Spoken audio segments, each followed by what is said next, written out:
Well, good afternoon again on the 20th of April.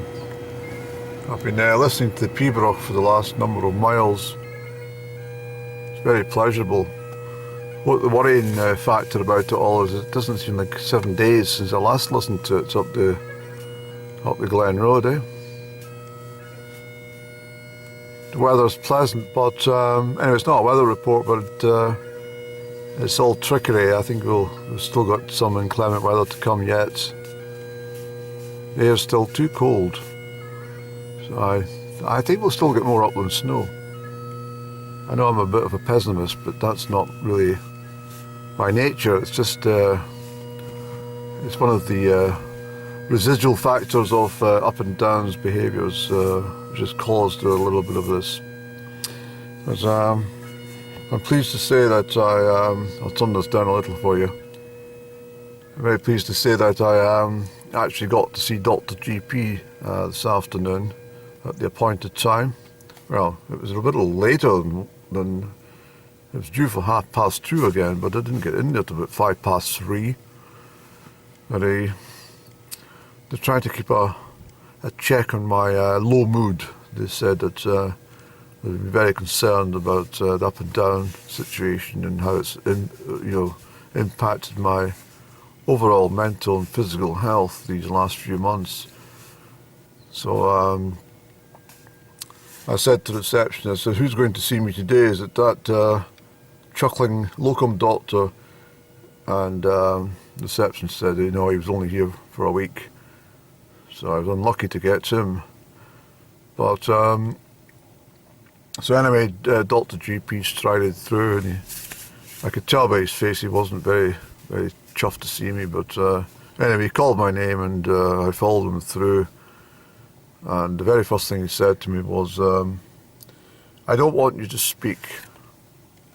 I want you to nod your head or shake your head, dependent on the answers and the replies that I'm looking for. I can't be bothered with your tedious, boring, drivelling voice. That's what he said to me. He says it really is quite annoying. And he says, furthermore, the weather's very pleasant. We've got some guests coming round for dinner. I'm off all weekend, long weekend, and I'm expecting some guests this evening. I don't want my mood altered by your drivelling, sour comments and moaning, groaning voice. So he said to me, are you feeling a bit better than you were 7 days ago? I went to open my mouth. He put his hand up. He says, I said, nod or shake your head. That's all I need from you. So I sort of just looked at him. I wasn't one or the other. I just said, well, can I just, and he says, shut up. He says, I want a shake of the head or a nod. I said, well, I shook my head. He says, oh, for goodness sake. He says, is it still up and down? It's bothering you? I nodded my head quite vigorously. He says, I should forget her. She's bad news, isn't she? And I sort of looked at him for a moment, and I did nod my head again. So he's taking notes and stuff like that, and then he turned to me and he says, there's nothing we can do for you. He says, you're just a miserable sod, and if you can't get rid of her of your brain, and you're a weakling. And he says, if you can't remove somebody like that from your heart, then you're a waste of space. That's what he says to me. You're a complete and utter waste of space. So I nodded my head. I felt rather subservient when I did so. I felt quite weak. And I think the problem is that over the last number of days I've been feeling up and downs, very low key, low mood energies. She did wake me, what morning was that? 2 a.m. exactly. The morning for, it was yesterday morning, yes, exactly 2 o'clock in the morning. I woke with such a start. And I knew it was her. And I literally woke bright awake, and proceeded to get out of my bed and come through to the kitchen, and I stood for a few moments, and I said, "There's something wrong with her. She's not coping very well."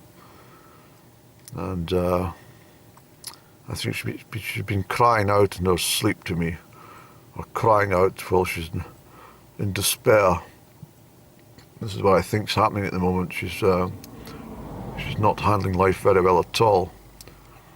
Of course, there could be a bit of karma involved here, but it's also, I think it's probably sunk in that she's regretting taking the advice of the fake friends over someone who was so loyal and trustworthy, you know, and someone who genuinely cared for us. And I think she deeply regrets all her actions now. She knows it's all coming home to roost, that these fake friends have been her downfall.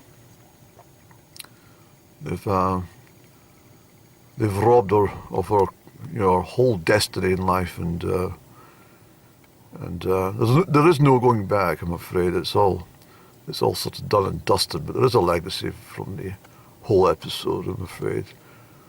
But Dr. GP said to me that I've not to go back for at least 2 or 3 weeks, and so I think he's seen a little glimmer of hope in my eyes that perhaps it's time to move on in life and enjoy the spring and summer as it unfolds gradually.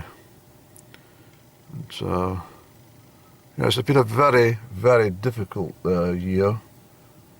I don't actually think that the 3rd of June was the cut-off date at all. I think it was much earlier, actually. I've got a lot of thoughts about the whole matter, but I'm keeping my cards close to my chest. I certainly know a lot more that's going on now.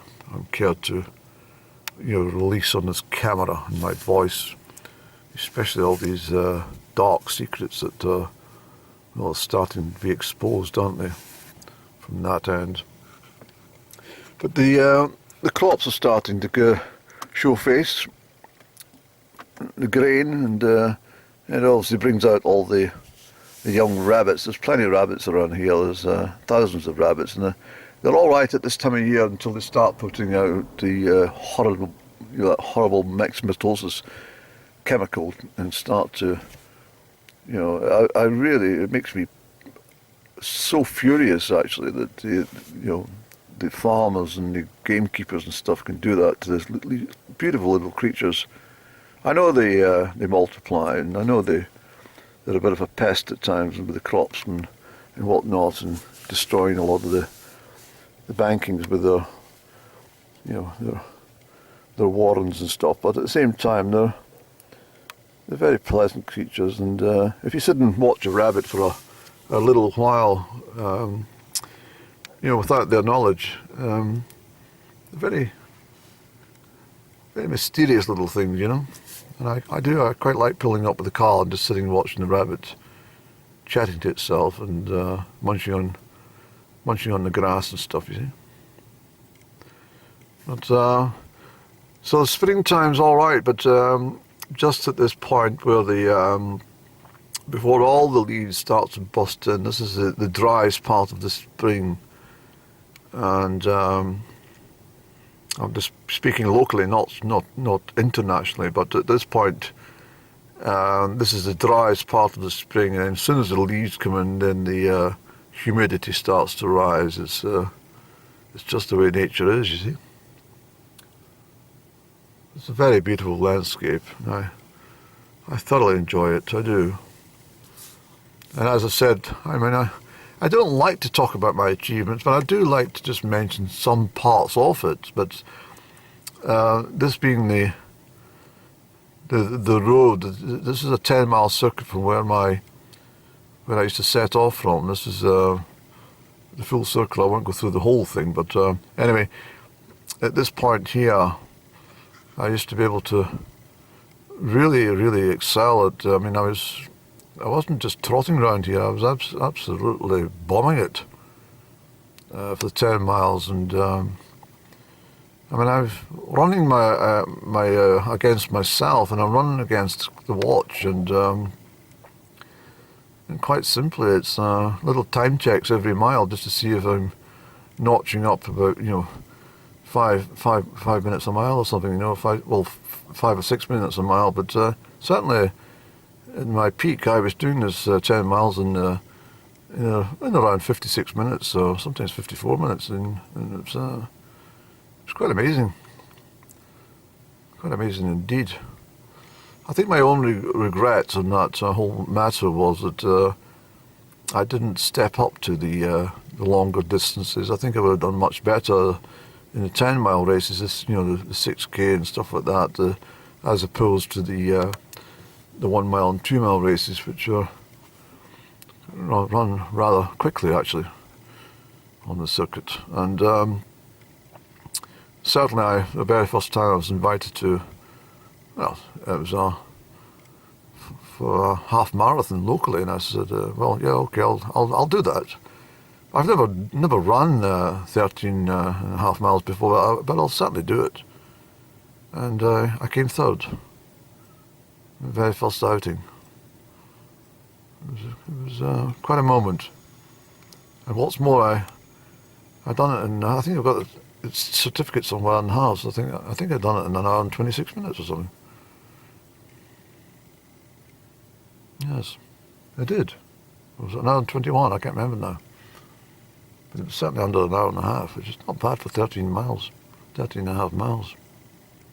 It was out to Comrie and back in the road, and I do recall running out past Dr. Tyre House and thinking to myself, well, these people they're all stretched out in front. I mean, how the hell am I going to catch them up? But as we got to Comrie, they started to gather them in, and when I was coming back to the load, I said, "Where the hell is everyone?" And I said, "There's nobody else around. There's only a couple of chips available out there." And I said, "Well, looks like they're going to win it." But anyway, I better switch this camera off. Perhaps I should have put the plugs back on, really. There's a jig. The piping jig. This is what they use for the Highland dancing. I love watching the Highland dancers. They're absolutely fantastic at the Highland Games, and especially the ones that do the Irish jig. I like the way they shuffle, and I like the dressage. It's absolutely gorgeous. Yes, I really do. I really do think Up and Down is a clown, you know that? I think she's so stubborn and does things in life out of spite, rather than look at the clear alternative as to how it could have been. We've all got our lives to lead, and I understand very much that, maybe reduce piping volume. I understand we've all got, our own pathway to follow. But what's the point of following a pathway which leads to a dead end? And a bad end? And a sad end, actually, when I think about it all. I mean, I don't understand why she wouldn't want to have, enjoyed some of the finer things in life, and, and wore a lovely bonnet,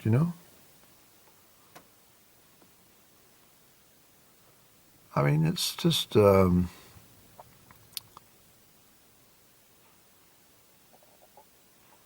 very strange stuff, I think. I did say before that number 19 is karmic. It's a karmic number. So the influence of number 19 in your life can be indeed very karmic. I think we've both, I've touched on this subject, a long time ago, I'm sure, but I think we've both had a karmic debt that remained unpaid from the last life, the past life. And during the incarnation, when we started to approach each other from distant time. I mean, way distant time. It's, I mean, incredibly long ago.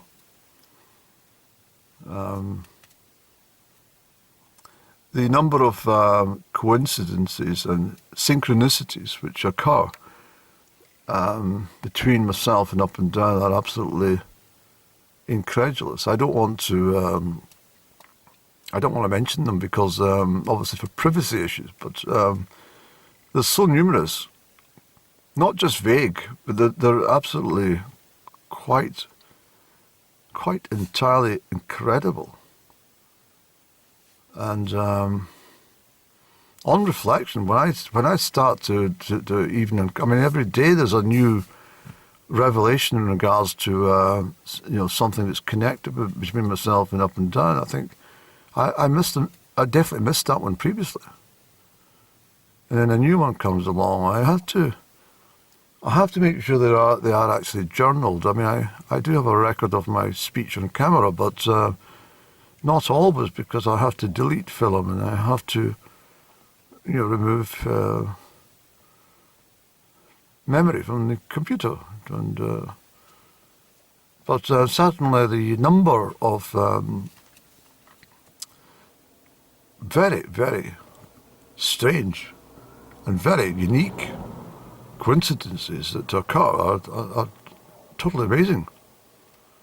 But as I say, I can't divulge too much, because if I even give a little whisker of information about it, it's going to reveal all. So it's not possible.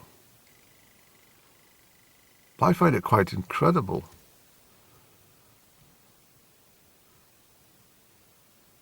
But I also, I'm very much aware that our energies are being slowly depleted because of our actions and life choices. I'm very concerned, actually, in many respects, that there's something not quite right at the moment. But I can't do anything about it, you see.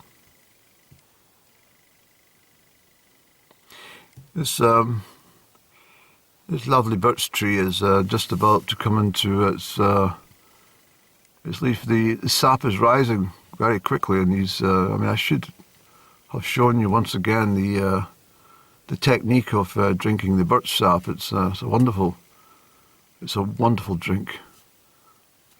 It is. It's on my YouTube channel. I might reload it, and that might be the best way to do it. But yes, I might do that. But the drinking of the birch sap is it's heavenly. It's ice cold. You wouldn't believe it, but it's absolutely not frozen cold, but ice cold, if you understand what I'm trying to say.